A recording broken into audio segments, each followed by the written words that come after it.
Last পার্টের শেষে আমরা দেখেছিলাম ডেমনরা হঠাৎ করেই কিং ইউন সেকের ওপর আক্রমণ করে বসে আর সেই আক্রমণে সেকের অনেক এল্ডার আর স্টুডেন্ট মারাত্মকভাবে আহত হয়ে পড়ে। কিন্তু ঠিক সেই মুহূর্তে সেক মাস্টার নিয়ে আসে জিয়ান সোর্ড আর এক ভয়ঙ্কর সোর্ড ফরমেশন তৈরি করে, যেটা দেখে ডেমনরাও পর্যন্ত হতবাক হয়ে যায়। এখন এই পার্টের শুরুতেই 10,000 পয়জন সেকের এল্ডার রেনওয়াংকে বলে, আমি শুধু এই সোর্ডের গল্পই শুনেছিলাম, কিন্তু আজ নিজের চোখে দেখে বুঝলাম এটা গল্পের থেকেও 1000 গুণ বেশি ভয়ঙ্কর। অন্যদিকে ড্র্যাগন পিকের এল্ডার অবাক হয়ে বলে, সেকমাস্টার কিভাবে জিয়ান সোর্ড ব্যবহার করছে? এটা তো ব্যবহার করতে হলে তাই কিং লেভেলে পৌঁছতে হয়, মানে সেকমাস্টার কি সত্যিই সেই লেভেলে পৌঁছে গেছে? তখনই সেকমাস্টার ঠান্ডা গলায় বলে, প্রাচীনকাল থেকে ভালো সবসময় খারাপের উপর জয়ী হয়েছে, আজও হবে, আর আজ তোমাদের সবাইকে মরতে হবে। এই কথা বলেই সে তার ফরমেশন থেকে তৈরি করে মিলিয়ন স্পিরিট সোর্ডস আর একসাথে ডেমন আর্মির ওপর আক্রমণ চালায়। এক এক করে সব ডেমন মারা যেতে শুরু করে। 10,000 পয়জন সেকের এল্ডার চেষ্টা করে সেক মাস্টারকে থামাতে, কিন্তু সোর্ডের সংখ্যা এত বেশি ছিল যে সে এগোতেই পারেনি আর নিচে পড়ে যায়। ওদিকে রেনওয়াং নিজের স্টুডেন্টের বাঁচাতে নিজের চারপাশে একটা ফার্নেস প্রোটেকশন তৈরি করে, কিন্তু সেকমাস্টার থামে না। সে জিয়ান সোর্ড দিয়ে সরাসরি একটা স্ল্যাশ অ্যাট্যাক করে। ফার্নেস প্রোটেকশন মুহূর্তেই ভেঙে যায়। রেনওয়াং ছিটকে গিয়ে ছাদের উপর পড়ে আর তার অবস্থা ভয়ঙ্কর হয়ে যায়। এটা দেখে বিয়াওয়ের আন্ট আর সেকের আরেক মেম্বার তাকে বাঁচাতে ছুটে আসে। তারা বলে, এখন এখান থেকে বেরোতে হবে, নতুন প্ল্যান করতে হবে। রেনওয়াং বাধ্য হয়ে সব এল্ডারদের নিয়ে সেখান থেকে পালিয়ে যায়, আর কয়েক সেকেন্ডের মধ্যেই পুরো ডেমন আর্মি শেষ, চারপাশে শুধু লাশ। এরপর সব স্টুডেন্ট আর টিচাররা প্যালেসে জড়ো হয়। সেক মাস্টার জিজ্ঞেস করে, আমি জিয়ান সোর্ড আনতে যাওয়ার সময় আমাদের কতজন মারা গেছে? ব্যাম্বু পিক লিডার উত্তর দেয়, 14 জন স্টুডেন্ট মারা গেছে, 3 জন গুরুতর আহত। কিন্তু এখানেই শেষ না। সেক মাস্টার খেয়াল করে 2 জন পিক লিডার নেই, আর তখনই শোনা যায় তারা মারা গেছে। এই খবর শুনে সেক মাস্টার ভেঙে পড়ে। সে বলে, সব আমার দোষ, আমি সেককে রক্ষা করতে পারিনি। এদিকে জিন ইউ শিয়াওফ্যানকে জিজ্ঞেস করে, আমাদের গ্রামের মতো কি এখানেও সব শেষ হয়ে যাবে? আমরা কি কিছুই করতে পারবো না? কিন্তু শিয়াওফ্যানের কাছে কোনো উত্তর নেই। ঠিক তখনই টিয়ান টেম্পলের মাস্টার ফং এসে পৌঁছায়। সে বলে, আজ অনেক মানুষ মারা গেছে, আমি সত্যিই হতাশ। তার অবস্থা দেখে সেক মাস্টার জিজ্ঞেস করে, আপনার কি হয়েছে? মাস্টার ফং বলে, যে লোকটা শ্যাংওয়ান সেক সেজে এসেছিল সে আসলে একজন ডেমন ছিল, আর সেই আমাকে আহত করেছে। পুরো পরিস্থিতি শুনে সেক মাস্টার আবার নিজেকেই দোষ দিতে থাকে। ঠিক তখনই তার চোখ পড়ে শিয়াওফ্যানের ওপর। সে তাকে ডেকে বলে, তোমাকে কেউ কখনো কষ্ট দিয়েছে? ব্যাম্বু পিক লিডার কি তোমাকে খারাপ ব্যবহার করেছে? শিয়াওফ্যান বলে, না, তিনি আমাকে নিজের ছেলের মতোই দেখেছেন। তখন সেক মাস্টার সরাসরি প্রশ্ন করে, তাহলে তুমি তোমার সিক্রেট কেন লুকাচ্ছ? তুমি কিভাবে বজ্রা ফরমেশন ব্যবহার করতে পারো? এই প্রশ্ন শুনে শিয়াওফ্যান হাঁটু গেড়ে বসে পড়ে।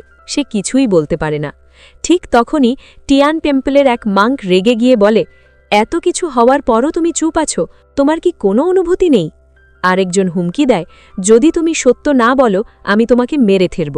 পরিস্থিতি একদম টানটান হয়ে যায়। ব্যাম্বু পিক লিডার সামনে এসে দাঁড়ায় শিয়াওফ্যানকে বাঁচানোর জন্য, কিন্তু তখনই মাঙ্ক বলে, এটা শুধু কিং ইউন সেকের ব্যাপার না। আর ঠিক সেই মুহূর্তে সেখানে হাজির হয় একজন পাগল মানুষ, যে কিনা শিয়াওফ্যানের সাথে জড়িত। জিন ইউয়ের গ্রামের ধ্বংসের পর ওদের দুজন ছাড়া আর কেউ বেঁচে ছিল না। এই পাগল মানুষটাই ছিল শেষ জীবিত সাক্ষী। হঠাৎ করেই সে ওই মঙ্ককে দেখে চিৎকার করতে শুরু করে, ভূত ভূত!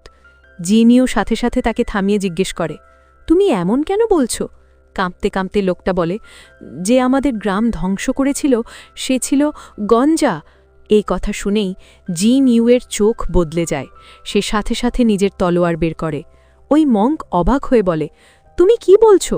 আমি কিছুই বুঝতে পারছি না। তারপর সন্দেহ করে, তোমরা কি শিয়াওফ্যানকে বাঁচানোর জন্য এসব নাটক করছো? ঠিক তখনই মাস্টার ফং সামনে এসে দাঁড়ায়।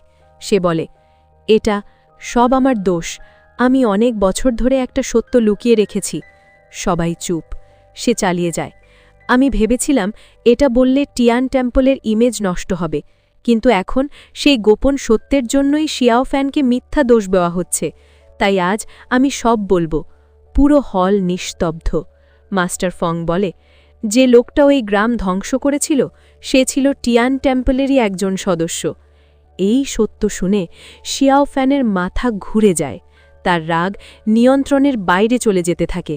অন্যদিকে আমরা দেখি রেনওয়াং আর বাকি ডেমন এল্ডারদের। রেনওয়াং রেগে বলে, আমরা আমাদের গডেসের কাছে শপথ নিয়েছিলাম কিং ইউনসেক ধ্বংস করব, তাহলে আজ আমরা পালিয়ে এলাম কেন? 10,000 পয়জন সেকের এল্ডার শান্ত গলায় বলে, আজ শুধু ভাগ্য আমাদের সাথে ছিল না। আরেকজন যোগ করে, চিন্তা করো না, আমরা আবার আক্রমণ করব। কিন্তু তখনই এক এল্ডার ড্র্যাগন পিক লিডারকে সন্দেহ করে, তুমি বলেছিলে সেক মাস্টার জিয়ান সোর্ড ব্যবহার করতে পারবে না, তাহলে সে করল কিভাবে? তুমি কি আমাদের সাথে বিশ্বাসঘাতকতা করছো? ড্র্যাগন পিক লিডার ঠান্ডা গলায় বলে, আমি জানতাম না এই সোর্ড অর্ধেক শক্তিতেও ব্যবহার করা যায়, কারণ আমরা যা দেখেছি ওটা জিয়ান সোর্ডের অর্ধেক শক্তিও না। এর আসল শক্তি পুরো আকাশ ঢেকে দেয়, আর সেটা থামানো প্রায় অসম্ভব।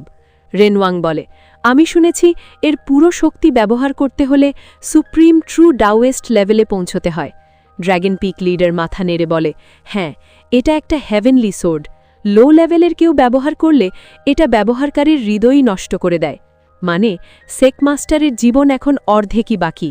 ঠিক তখনই বিয়াওয়ের আন্ট দৌড়ে আসে। সে বলে, বিয়াও কোথাও নেই। রেনওয়াং সাথে সাথে বুঝে যায় বিয়াও এখনও কিং ইউনসেকে আছে। সে বাকি ডেমনদের বলে, আজ আমরা অনেককে হারিয়েছি, আমাদের রাগ এখন চরমে। এই রাগ নিয়েই আবার আক্রমণ করব, কারণ এখন কিং ইউনসেক দুর্বল। এটাই আমাদের সুযোগ। সব ডেমন একসাথে রাজি হয়ে যায়। এদিকে মাস্টার ফং আবার বলতে শুরু করে, আপনার কি মনে আছে যখন শিয়াও ফ্যানের গ্রাম ধ্বংস হয়েছিল তার আগে আমার এক জুনিয়র আপনার সাথে দেখা করতে গিয়েছিল? সেক মাস্টার বলে, হ্যাঁ, সে আমার কাছে এসেছিল। সে চেয়েছিল ডেমন আর মানুষের কাল্টিভেশন একসাথে প্র্যাকটিস করতে, কিন্তু আমি তাকে না করে দিয়েছিলাম। মাস্টার ফং গভীর শ্বাস নিয়ে বলে, আমার সেই জুনিয়র নিজেই 2 ধরনের কাল্টিভেশন একসাথে প্র্যাকটিস করছিল, কারণ সে চেয়েছিল অমরত্বের রহস্য জানতে। তাই সে কিং ইউনসেকে এসেছিল শেষ মেথড শেখার জন্য, কিন্তু আপনি না করে দেওয়ার পর সে ফিরে যায়, আর তখন তার মনে হচ্ছিল কেউ তাকে অনুসরণ করছে। তাই সে গিয়ে লোকায় শিয়াও ফ্যানের গ্রামের মন্দিরে। সেখানেই তার সাথে দেখা হয় শিয়াও ফ্যান আর জি নিউয়েল। কিন্তু ঠিক তখনই এক অদ্ভুত লোক এসে তাকে বিষ দেয়। মৃত্যুর আগে সে নিজের সব কাল্টিভেশন নলেজ শিয়াও ফ্যানের শরীরে দিয়ে দেয়, কারণ সে চেয়েছিল যে কাজ সে শেষ করতে পারেনি সেটা শিয়াও ফ্যান শেষ করুক। কিন্তু তার একটা ভয় ছিল, যদি শিয়াও ফ্যান কিং ইউনসেকের মেথড না শেখে তাহলে তার মিশন ব্যর্থ। তাই সে একটা ভয়ঙ্কর সিদ্ধান্ত নেয়। ঠিক সেই লোকটা, সেই শিয়াও ফ্যানের গ্রাম ধ্বংস করে দেয়, কারণ সে জানত এতে কিং ইউনসেক শিয়াও ফ্যানকে নিয়ে যাবে আর তাকে তাদের কাল্টিভেশন শেখাবে। কিন্তু গ্রামের মানুষদের মেরে ফেলার পর সে বুঝতে পারে সে ভয়ঙ্কর ভুল করেছে। এটা সব তার ভেতরের ডেমনিক টেকনিকের প্রভাব ছিল। শেষে সে মাস্টার ফংয়ের কাছে সব স্বীকার করে। মাস্টার ফং নিচু গলায় বলে, কিন্তু আমি সত্যটা লুকিয়ে রেখেছিলাম টিয়ান টেম্পলের সুনামের জন্য। আমি আশা করি তোমরা আমাকে ক্ষমা করবে। এই সত্য শোনার পর শিয়াও ফ্যান সম্পূর্ণ ভেঙে পড়ে, কারণ যে মানুষ তাকে শক্তি দিয়েছিল সেই তার বাবা মাকেও মেরেছিল। তার ভেতরের ডেমনিক শক্তি জেগে ওঠে। সে পাগলের মতো চিৎকার করে, আহ আহ, এবং ঠিক এখানেই এই পার্ট শেষ হয়।